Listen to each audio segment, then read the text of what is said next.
Aman ke dewa barang? Dia bawa barang, aman. Kan kamu bisa simpan barang kamu.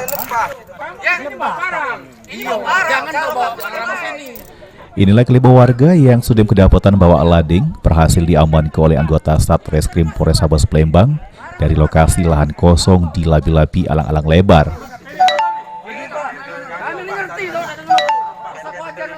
Bukan maju ke depan, tangkap yang bawa golok. Tahu kau, barang itu apa? Mediasi. Mediasi dan ini cara kau. Kami nerima tadi, kau ngomong assalamualaikum waalaikumsalam. Dari BPN, Pak. Aksi warga tersebut terjadi saat mereka melakukan unjuk rasa sama perusahaan yang mengklaim kalau lahan tersebut punya mereka. Di mana pas anggota Satreskrim datang ke lokasi, kelima tersangka tersebut yang bawa lading langsung diamankan.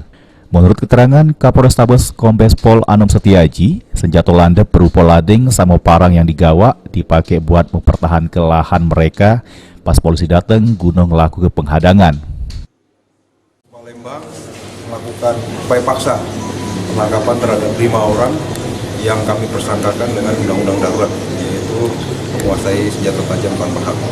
Kasus ini bermula dari adanya laporan masyarakat terhadap hak privasinya, hak privatnya yang dikuasai secara sepihak oleh oknum-oknum masyarakat di tempat tersebut.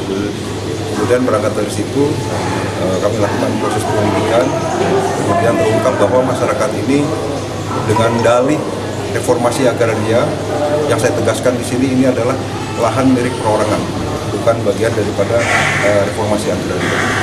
Kemudian pada saat polisi melakukan tindakan upaya kepolisian di lokasi, ada perlawanan dari mereka dan teman-temannya dan kelompok, sehingga kami lakukan penangkapan terhadap 5 orang tersangka dengan senjata tajam ada pada.